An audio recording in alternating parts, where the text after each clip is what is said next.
not just Weatherfield. Oh, no. It's not as bad as Kenilworth up here. I'm beginning to wonder now if I've done the right thing.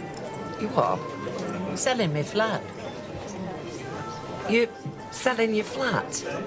You never mentioned that. Oh, give over. I told you all about it. Of course, you never listen to half I say. That's your trouble. You just say, oh, it's only Mother wittering on. If you're planning to put your flat on the market... Oh, I've got a buyer. It's all agreed.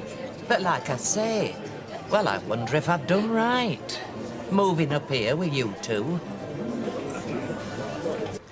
I mean, did you have an inkling that she'd put her flat up for sale, let alone had an offer for it? Well, of course not. Oh, she's sly. She's been plotting this. Perhaps she did mention it. I mean, when she said we don't pay any attention to her, I must admit that I sometimes cut off. You know, I mean, I might make noises like, really, and fancy that, but I'm not actually listening. Listen, if my mother had even hinted that she was selling her flat, I'd have picked it up at 1,000 pace and through 3 layers of concrete. Ken, your arms are stronger than mine. If I could trouble you to get me suitcase down off the top of the wardrobe. Your suitcase? Yes. I shall go home first thing tomorrow. Ring the estate agent, tell him the flat's off the market, and will he make my apologies Now, Mother, there is no need to play games. No, no. No, excuse me. I'm not one to stop where I'm not wanted. No, it's not so much that. It's... Well, we always thought you liked your independence. Oh, that's all very well. When you've got your health and still got all your faculties and you can move about. But when you haven't, and you're not exactly mobile, it's not independence. It's isolation. It's loneliness. Still, I shall just have to put up with it. Oh, no, Mother. I didn't realise I'd become a burden to you. You aren't. It's not as if I'm likely to be a burden for very much longer at my time of life. Oh, all right. I give in. Mind you, strictly speaking, it is Ken's house, so, Well, yes, fine by me. If that's what you want, Deirdre. yeah, of course it is. Well, only if you're sure now. Have you heard me news? I've got a buyer for me flat. Oh, I didn't know you were trying to sell. Oh, not my idea. It were Ken and Deirdre persuaded me. So, will you be trying to find a place round here? I've already found one. I'm living with them. Oh, I didn't realise that that was a permanent arrangement. Oh, it wasn't. But when I suggested going back home, they wouldn't hear of it. So, here I am, here to stay. Oh, I heard you were having the builders in. Hello, Blanche. So, what's it all in aid of? Oh, just a little reorganisation. And how much has it cost? Not that it matters, because we know who'll be paying for it all. I expect you'll be putting prices up next. Don't worry, everything's going to be the same, only better. I don't know how you work that out. Well, you see, we now offer the facilities of the high street, but right here on your own doorstep. Like, well, dry cleaning, for example. Oh, aye? And where do you do that? Round the back? No, we send it away and it comes back the next day. Same with your photos. Or you could book a coach trip to the lakes. I see. And hopefully, when we're up and running, we'll be a post office as well. Well, you've got to admit it's going to be more convenient. Why does everything have to be convenient these days? No wonder the country's going to flab. When did you last have a brisk walk? Well, I thought as much. You can't even remember. No, thanks very much. I am quite happy to combine my shopping with a little old-fashioned exercise. Well, fair enough. Anyway, what can I get you? Nothing, thanks. I just came in to have a look. Bye. Oh, the flaming cheek. Said so. Where's Mark? Oh, don't worry, he'll be here. Hello, who's this? Am I in the right place? I heard there was a celebration. What's it look like we're doing? Committing mass suicide? Well, there's not many for a celebration. It's for Michael and Linda's engagement. He's not even divorced yet. Blanche, you come over here with me and keep me company. Yeah, and keep your gob shut while you're at it. Now, no drinking, please. Not until the glasses are all charged. So what do you reckon to her? Oh, I keep out of it. So long as they make each other happy, let them get on with it. It's Linda, isn't it? That's right, yeah. I just wanted to wish you all the very best, love. Oh, thanks, that's really nice. I was trying to remember last night how many Mrs. Baldwins there's been now. Well, you'd have to ask Mike about that. Because you know Deirdre were involved once. So I believe. Oh, she had a lucky escape then. Mind you, you could see the attraction in them days. He looked younger and much better looking. Still, horses for courses, as they say. Common as muck. So the birthday then, Ken? Oh, no, thank goodness. They're just letters and emails people sent to the Gazette. It was pouring over 'em all last night. You must know each one word for word by now. I don't see why you couldn't leave them at home. Well, I'm trying to collate all the information, see what facts emerge. Facts? Well, fantasy more like. Only the insane write letters to newspapers. They're in reply to this article he wrote about that murder 100 years ago. Hey, listen, I read that wasn't too bad, Ken. If you like the grisly, gory details, some of these people are sick. They're only repeating what their grandparents told them. They were sick too. Yeah. Come on, Mother, we're supposed to be going shopping. Why we have to spend Sunday afternoon in this latest out-of-town monstrosity? Goodbye, Blanche. Don't worry, I'll keep her out as long as I can. Well, don't count the cost. Come on. Right. Cheerio now. Bye.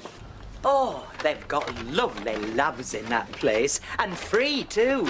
So, the power of positive shopping won you over. Oh no, I kept my purse in my handbag the whole time I was there.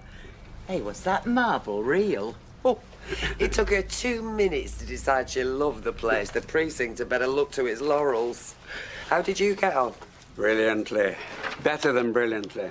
Oh, tell me more. Well, thanks to the Weatherfield Historical Society, I can more or less tell you everything. Go on. Well, the reason that Bernard Cartwright, the murderer, appears to have no descendants is that both his sons died early and without issue. So, nothing to follow up there? No, but he had one daughter, Amelia, and she lived a long life and married a certain William Elliot. Elliot? Yes, and they had a son. Oh, don't tell me his name was... Exactly. Fred. I know his exact name. I was there when he married Maureen Holdsworth. It's Frederick Handel Elliot, butcher of this parish. Butcher by trade and butcher by nature. Oh, Alma. right. I'll see you later. Are you going to Freshco's, Ken? Because if you are, you could give me a lift. Sorry, Blanche, I'm going to the library. And if you happen to see Fred Elliot, tell him I'll be calling round with an interesting bit of news for him. That's if he doesn't know already. Not something he'd mention. Yeah, that's possible, I suppose. What's he been up to now? Fred Elliot, are you talking about? Well, it seems this Cartwright chap who did the murder was Fred Elliot's grandfather. Doesn't surprise me a bit. You've only got to look at his eyes. Oh, let's hope she never gets called for jury service. Bye, love. Bye. You haven't seen Mr. Barlow, have you? Hi, well, all set for your test. No problems, are there? Oh, no problems. Can I come round to yours at lunchtime for one last go on computer? Lunchtime? Yeah, fine. I think I arranged to be in. Nice one, Ken. Hey, you can't get you another cuppa, can I? No, it's all right. No, I'm just leaving, actually. Well, I best go as well. I've said to Kevin I'm only popped out for a starter motor. Oh, this is where you get to. Doesn't look like a library to me. On my way, Blanche. On my way. I'll bet I know why he's been in. What? To tell you his news about that murderer. Oh, Cutthroat Cartwright. Aye, he's traced his grandson. Really? Are you sure? Didn't he tell you? Oh, he must have slipped his mind. He's got a brain like a sieve, as our Kenneth. I'll have a cup of tea while I'm here. So, does this mean that Cartwright has a living relative after all? It's Fred Elliot. Fred Elliot? Would you credit it? And he's roaming the streets as if he'd no shame at all. What's happened? Is Deirdre all right? Deirdre? No, she's fine. I'm not, though. Why? What have you done? What have you done, do you mean? What? Going round telling everybody about Fred Elliott. It's not a secret, is it? Haven't even told Fred yet. It's a very delicate matter. I don't see why. Not as if it happened yesterday. It could be an embarrassment for him. Why? Think. He's a butcher. It's hardly the ideal testimonial. Oh, I see. You mean it could run in the family? Right. Well, I'll watch where I buy my meat in future. Right, is that... Your Uncle Fred. Am I right in thinking he's not your uncle? Knows me, Dad. I just call him Uncle. You do right. You might do well to distance yourself altogether. That is, if you want to get on in business. Why, what's he done? Not what he's done. What he might do. Murder. What are you talking about? Oh, I can't tell you anything. I'm bound to secrecy. You can't just leave it like that. Well, if I do tell you, you didn't hear it from me. Roy Cropper told you. Told me what? Cutthroat Cartwright is Fred Elliott's grandfather. What? So that means he was my great-grandfather? Yeah, I suppose it does. Anyway, I can't stop. I have to go and get my tea.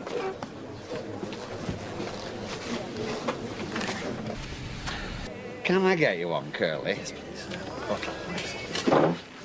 Mike gives Linda any more responsibility, she's going to think she owns the place. I mean, she's bad enough as it is.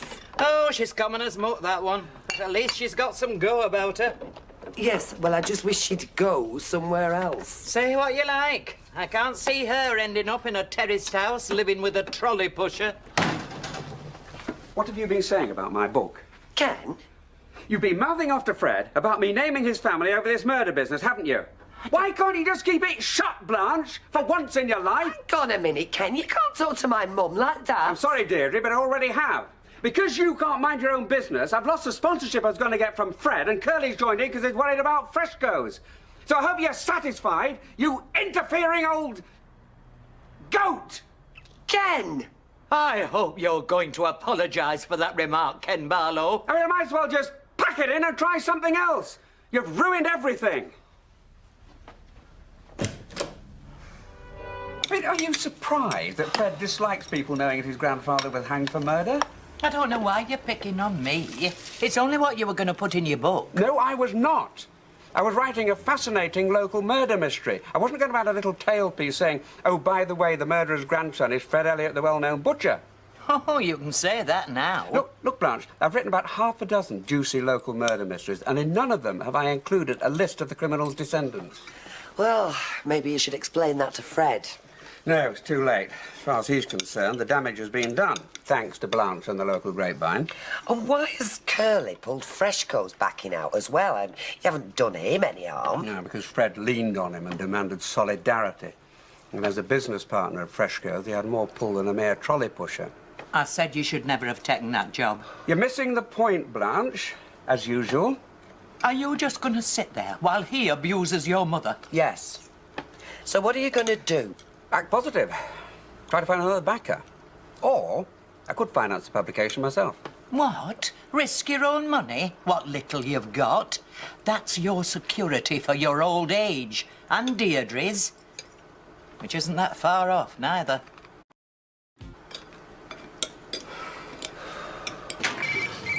Dougie Ferguson? They ought to ban those things. Day of rest, this. Yeah, well, for once, Mother, you've said something I can agree with. A pint for Kevin, Natalie, please, and a tomato juice for me with all the works. No sign of Martin, then. No. Are you sure you got it right? No, but then we weren't listening into someone else's private conversation. That's how you learn things. Like that Gail Clapp is pregnant. Blanche, you must have misheard. Mother, just keep your nose out, will you? They won't even know they told me. You know and all, then. Know what? About Gail. Oh, so he's right, then? Oh, I didn't know they told everybody. I just kept it to myself. When did she tell you? She didn't. Kevin, I'm pregnant. I'm not mad. If you can think of another reason why Gail will be in an antenatal clinic... Maybe she went for something else, you know, just a check-up or something. You only go to an antenatal clinic for one reason. She must be pregnant. Did you hear that? Look, she saw Gail at the antenatal clinic. Getting on, isn't she? I mean, asking for trouble. You know, to my mind, it's not natural, a baby at her age. Oh, no. How did you find out?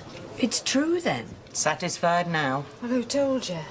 Well, Blanche. Well, don't look at me. It was her. Me? Yeah, well, don't any of you start getting all judgmental. I mean, I bet there's plenty of you been lucky to get away with it. Sarah Louise has just been unfortunate, that's all. Sarah Louise? Audrey, we thought it was Gail. Such a shock, isn't it? Oh, that's what I said. Hello, love. Hiya. If I were one of the betting sort, it would have been one of yours. Not that Platt kiddie. What are you on about? Got herself into trouble. You are? Sarah Louise? How many of them have you had? It's true, I'm afraid. You kidding? But she... I mean, how old is she? 13. And not a grown-up 13 either. Not like some of them. When I was 13, nearest a boy got to me were pulling me pigtails. I don't believe it. Oh, the poor kid. I mean, she's such a lovely girl. She wants to bow to a goose. No. No to a lad, obviously. Hey, and just for the record, Marley Ann and Toya, they have more sense. Well, at least them Platts won't be looking down their nose at us Battersbys anymore. Well, I'm sure Gail and Martin will be too busy looking after poor Sarah Louise to waste time worrying about other folk. I thought you said them two had fallen out. Yes, well, now they've made it up again. Oh, sent out. Never mind me. You keep it. A large one. We've just heard. Oh, it's dreadful. Sorry? We were all saying you could bet money on it being one of them Battersby lasses, not yours. What are you talking about? We're all surprised, nay, shocked. Martin. Mum, just leave it. I was just showing a bit of sympathy.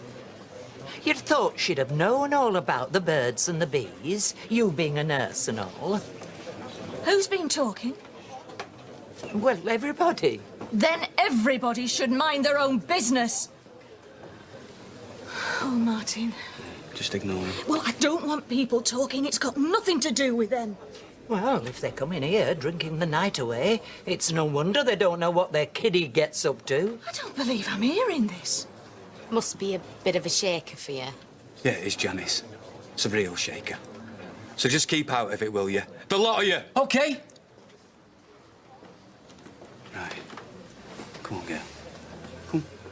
I wonder if it's a family thing. I mean, Audrey was what we used to call a gym slip mum, wasn't she? For goodness sake! Gail, Martin, I need to have a word. You told them. No, I didn't. No, not really.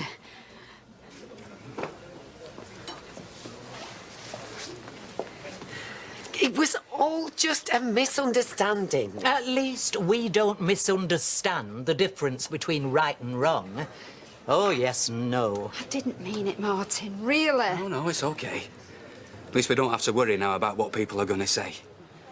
And thanks, everyone, for being so understanding. I really appreciate it. Right. Come on, Audrey.